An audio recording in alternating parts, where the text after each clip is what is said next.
right. Hit.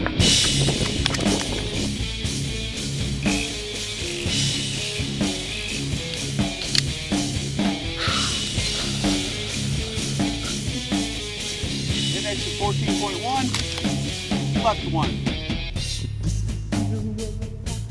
Holding 3 inches left of dead center. Green, white.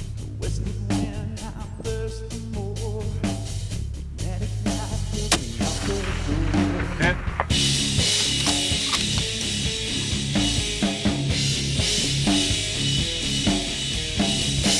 Engaging when the swing is right. Let me know. Alright, green light. Hit. Dead center. Good deal. Cool, man.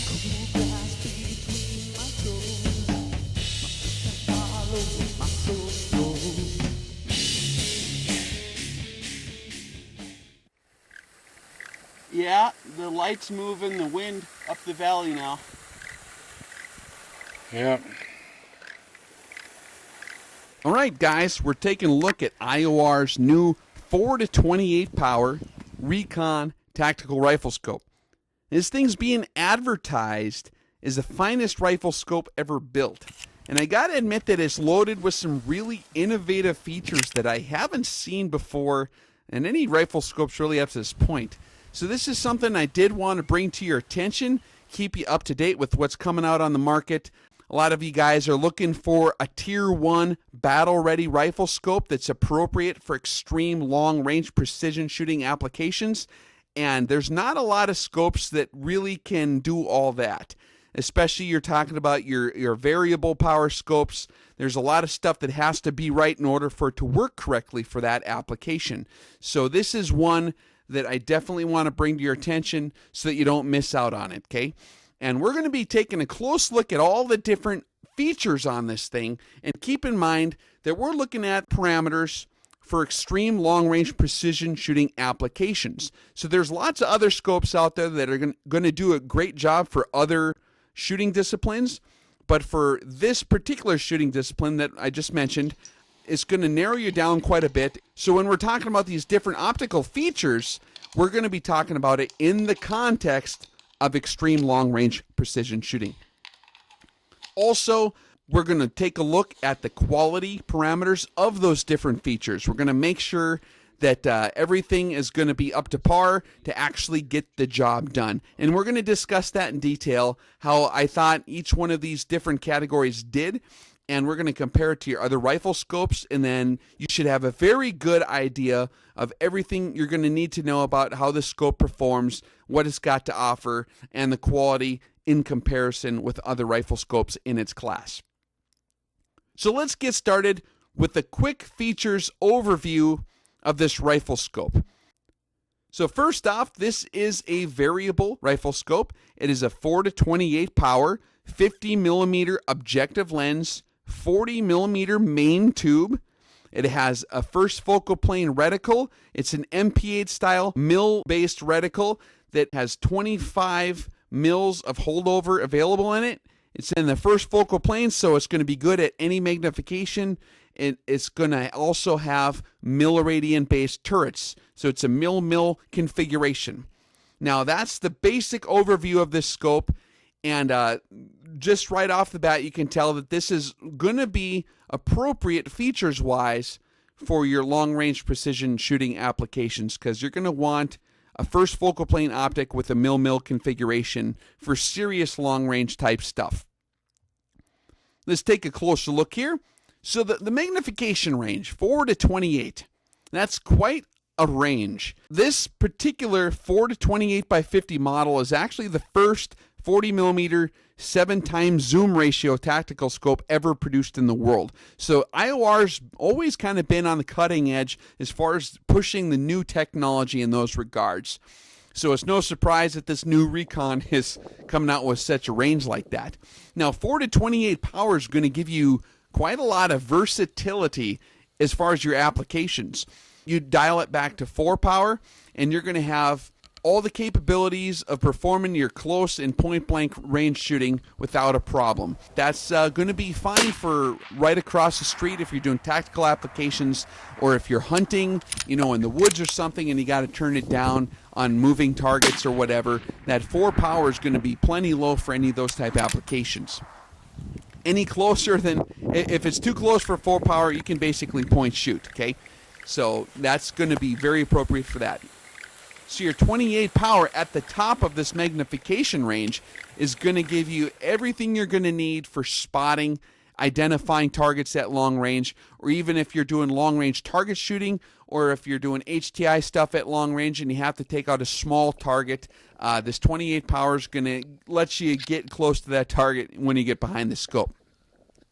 So if you look at the magnification range on other scopes that have this much magnification, you're going to notice a couple differences right off the bat. First of all, this IOR Recon scope didn't really show any tunneling whatsoever, even at the very low powers. Going from low powers all the way up into your maximum power, there was no optical tunneling that I could detect at all. So that's something that they put a lot of thought to in the design of this. And that's a desirable feature to have. A lot of guys do complain about the tunneling effect that you can see with some of the other scopes. Another thing with this magnification range is it actually does have the glass to back it up. Now, the objective diameter is 50 millimeters, but that's really all you're going to need considering the quality of this glass.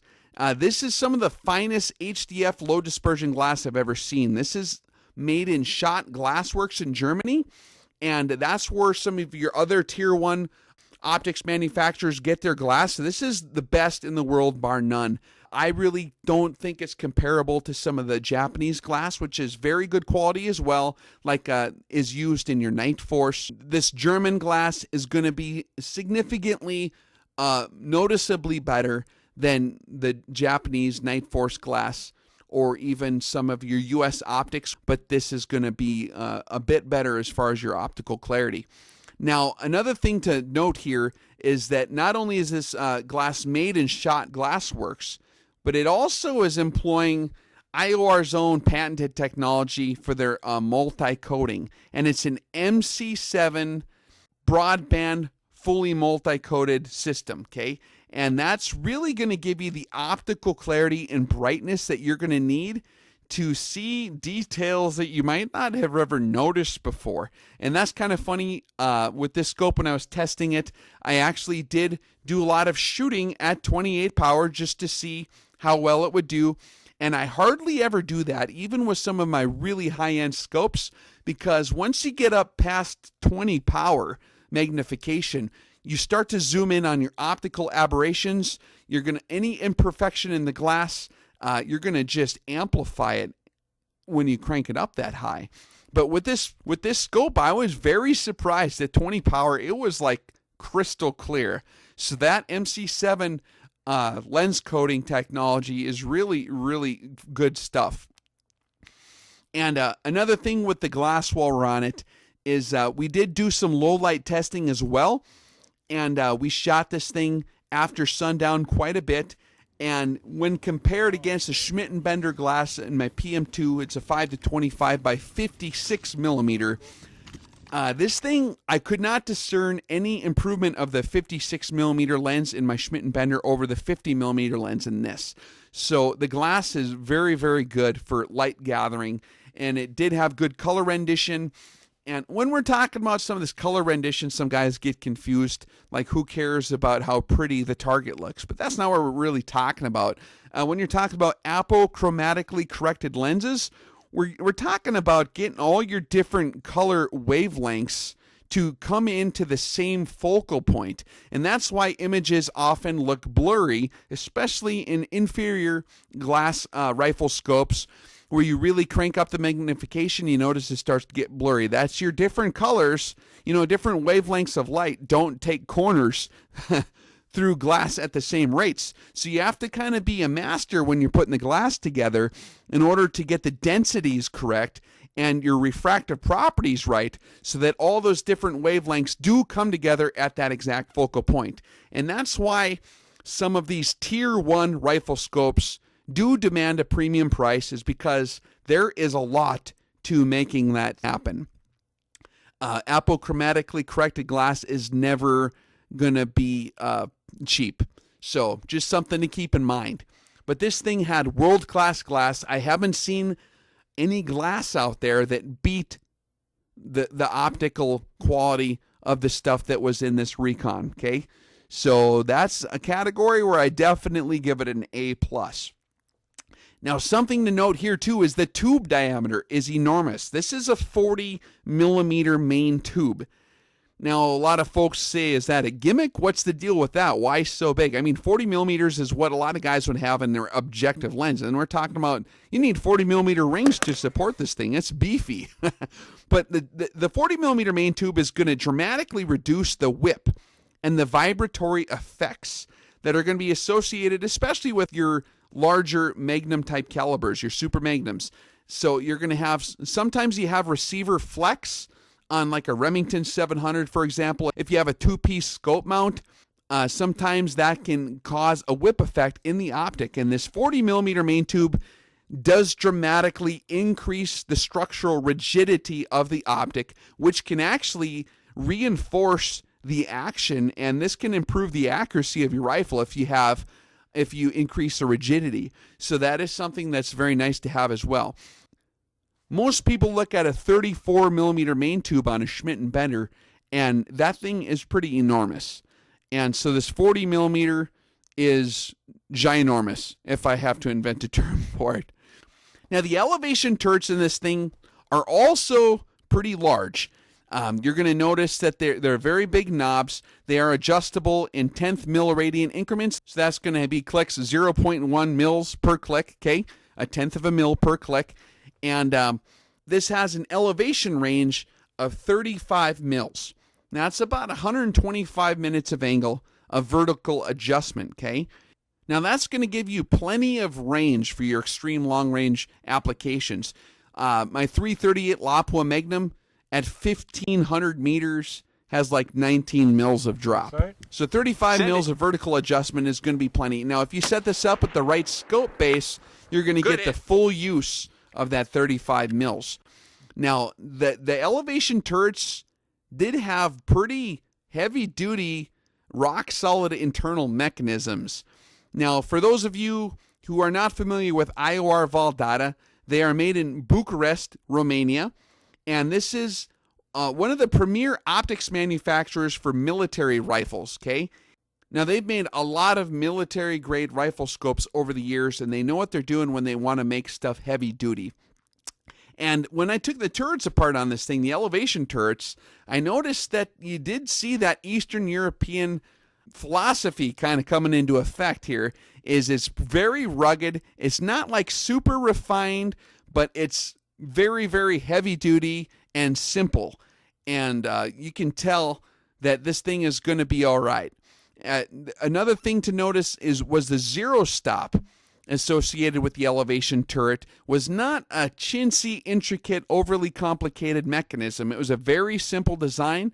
It's basically a sleeve that you're going to screw down, and it's threaded, and you turn it to bring it up or down, and then once you get you slip your scales to 0 after you zero the optic, and you simply just kind of loosen up those screws. You press her down. That sleeve is going to bottom out on the frame of the optic, and that is your zero stop. So it's physically bottoming out on the frame. There's not any small parts to figure out how to adjust or screw around with, and there's nothing going to break on that. So that's a very rugged, simple design, which I actually prefer when you're talking about a battle-ready scope. This turret ring is also equipped with a secondary point of impact indicator, and that's that small little ring within the ring that you can see there, okay? It's there's actually clicks in it, and what that is for is if you are going to attach a suppressor, for example, that's going to change your point of impact a lot of times. And it's nice to have a secondary point of impact indicator. That's to keep track of your vertical adjustment. So if you know that something in your ammunition is changing, if you're changing loads, for example, you can keep track of where you're at. Or if you're trying to keep track of a very complicated, multifaceted firing solution where you have a lot of different things going on. For example, maybe your bore conditions changed, and so now your rifle seems to be shooting zero point 0.4 mils high consistently. That's something you can index on there as a secondary point of impact indicator. So it's just a very innovative feature incorporated in this optic that I found has numerous potential applications. And it may be designed with one particular thing in mind, but this is up to the user's discretion to apply however he sees fit. And it's always handy to have that capability. Now, the reticle in this scope is an MP8 Extreme X1. It's in the first focal plane, and it is photo engraved. Now, first focal plane means that it is going to stay proportional to the target size as you go through your magnification range. So if you crank it from 4 power to 28 power, 1 mil on the target is still going to be 1 mil on the target. That is an essential feature to have on a long range rifle scope, because you're going to actually want to use those mils for holdover corrections, windage corrections. You're going to use it to be spotting, and you need to be able to define your misses and your points of impact in terms of those angular units of adjustment like mils, okay? So having a first focal plane reticle in the units of mils that match your turrets is going to be highly advantageous for scope in this category. Now, this Extreme X1 reticle has 25 mils of holdover available on it. And that's a lot of holdover. For a lot of guys who do not like to index the firing solution onto their turret adjustments, they're going to have 25 mils of holdover. That's going to get them way past 1,500 meters on your super magnums, okay? So this is going to be very handy. A lot of reticles don't have that much holdover available. So a standard mil dot's usually like 5 mils. So 25 mils is going to get you way, way out there, way farther than you're going to even probably see your target. So that's another very nice feature to have as far as a reticle. It is an illuminated reticle. The center dot lights up. There is a dial on the side. It goes from 0 to 11. And the 11 is plenty bright for daytime applications. And then you have your other illumination. It takes a standard CR2032 battery, which is nice. Now, the illumination knob didn't have rest positions in between each setting to where you could turn it off. So it's something that you would have to dial all the way back over to 0. But you do have a good illumination.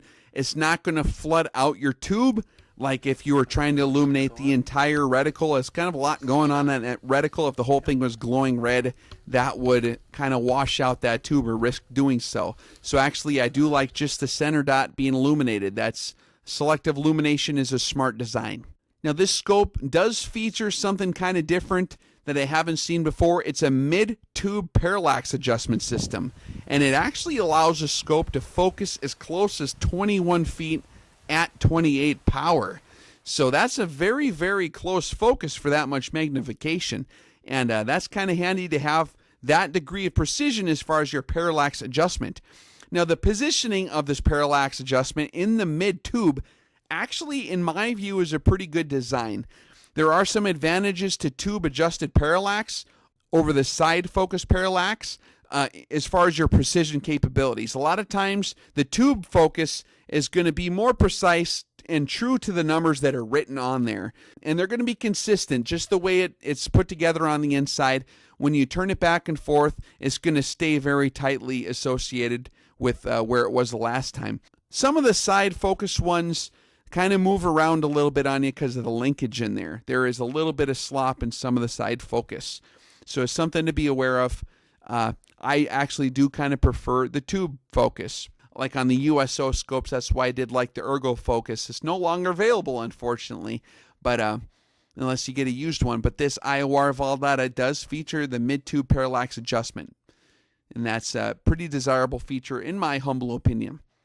Now, the overall size of this scope is actually pretty compact, considering it's a 4-28x50 with the 40mm main tube. A guy would imagine that that's pretty huge, But when we actually get this thing set up on the rifle and we hold it up, we can look at it here next to an SWFA SS scope. It's actually not taking up a lot more real estate on top of that rifle. And even compared to like a US Optics ST10, this thing externally isn't taking up a lot more room. It is kind of stout. It's 39 ounces. That's a good thing. That means that there's a lot of heavy dutiness going on inside the rifle scope. Apochromatically corrected lenses are a lot denser and thicker than some of your other glass. So that's going to take up a lot of the weight. And IOR does build their stuff pretty heavy duty. It's very rugged in construction. That's going to count for most of those 39 ounces there. Okay, so that's the overview of the scope features. Let's now take a quick look at how the overall quality parameters of this scope stacked up against some of your other brands, okay? The turret tracking on the I.O.R Valdada was perfect. 100% no problem. That, like I said, the mechanism on the inside is a very rugged, simple design. It's very positive clicks, and they do go exactly where you index them. So that's going to be very, very important. That's probably your most important criteria if you're going to be using the elevation knob at any point, which is probably going to happen. The internal build quality. Now, this is something that I did give it a top rating on. It is not going to be as refined as maybe a Steiner or a Schmidt & Bender as far as the refinement in the build quality, but it's fine enough to get the job done. But it's a very, very robust design, I guess is what I'm trying to get at. So it's not that it's sloppy, it's just that it's very, very, it's got the caveman type appeal to it, which is a very good thing to have in a scope that you may be using for serious applications. The optical clarity was top notch. There's not any other rifle scope on any of my lists that I've ever used that's going to beat this thing. Is it better than the PM2? That's kind of hard to discern, but from what I tried inside, and we're shooting low light in an indoor 100-meter range as well, and it was extremely clear. So it's not gonna. There's nothing in the world that I've seen yet that is gonna top this thing in terms of optical clarity and the glass quality. The overall ruggedness. Now, this is an I.O.R Valdada. We're talking Eastern European ruggedness. This is going to be synonymous with your AK-47 type ruggedness. These guys actually did mount scopes on that weapons platform. I.O.R's been a manufacturer of military-grade optics for a long time. So this is something that they have down pretty good. They do know how to make a scope very rugged. So there's no limitations there. The general quality score did get a top rating, even though the internal build quality was not as refined maybe as like the Schmidt & Bender or the Steiners, which were made in Germany. The robustness of the design I thought was worthy to give it the top rating as well. The overall quality parameter score is a top rating, and I gave it an A+. If there was a plus sign on here, I'd have put it on there. So they did very good. So the features that we did have are going to be appropriate in quality terms to actually work good for the shooting discipline. So my basic conclusion on this optic is that actually if you compare it with other scopes in the Tier 1 category, we're talking the Schmidt & Bender PM2s, the Zeiss Hensoldt, those two scopes in particular are quite a bit more money than this one. Now, there's a premium price tag on this. It's a Tier 1 optic, so you got to keep that in mind. But when you're comparing it against the Schmidt & Bender, they're climbing in price pretty rapidly. And also the Zeiss Hensoldt, some of those things are getting up into the $4,000 range and more. And they're coming out with new stuff all the time. So for as many features as are available on this, and considering the glass quality, those are two things that really make this a pretty good value even at the $3,200 price range, okay? So I.O.R has always been a scope company that I've been fond of in terms of value. They never seem to quite charge enough for the actual level of quality that you receive when you get it, especially in terms of glass quality. They do a really good job with their lens coating, and they are very fussy with the glass they get in. So I think that this is a pretty good value in this price range, actually, and it's something that you do want to probably take a look at if you're considering an extreme long-range rifle scope. If you got a 408 shy tack that you plan on shooting at over a mile, or a 50 BMG and you're going to do some extreme long-range target interdiction, this is one of your options that you can look at. And the 40 millimeter main tube is a very attractive feature. Like I said before, you know, a lot of guys considered the 34 millimeter to be kind of a beast, but this thing really resets that standard. And if you remember the first time you've seen a 30 millimeter rifle scope, I'm talking to Americans here who have been using the 1-inch scope tubes in the past. That step up to the 30 millimeter rifle scope was quite a huge paradigm shift, really, in terms of what you would come to expect from laying behind that scope, just the fullness of the image. And likewise, when you progress from a 30 millimeter to a 34 millimeter, there's another noticeable step up. Well, this 40 millimeter kind of does the same again. It's really something different, and it's hard to explain until you lay behind it and actually shoot it. But this thing makes the rifle a pleasure to shoot, and it is definitely worth a serious look. If you have any questions, I'm sure you can contact the folks at I.O.R Valdada, www.valdada.com. They'd be more than happy to help get you squared away with any questions you might have if you're seriously considering this as an option. They really got a good diversity of rifle scopes available. So if this isn't exactly what you're looking for, they do have a lot of other configurations available as well. And definitely worth a look at if you're looking for excellent glass at a good value with extreme rugged guts behind it.